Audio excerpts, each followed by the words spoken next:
I'm sure most of you guys have seen the news. South Africa is trying to build a nuclear power plant for its electricity grid. The country has one power plant in Western Cape called Koeberg Station.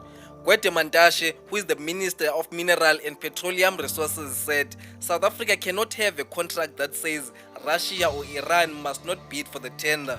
Now, we have to remember that South Africa currently has a beef with the United States.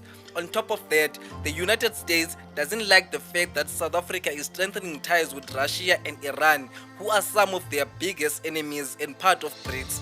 This tender for a nuclear project was initially planned for last year, but the DA sabotaged the whole thing with legal challenges. And this was not the first time DA tried to sabotage this deal.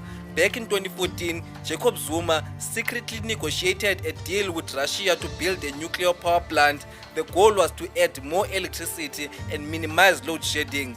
But there was a huge problem. This deal would have cost South Africa over 1 trillion, which is more than the entire national budget. And back then, Zuma was known for doing shady business dealings with the Guptas, so no one really trusted him.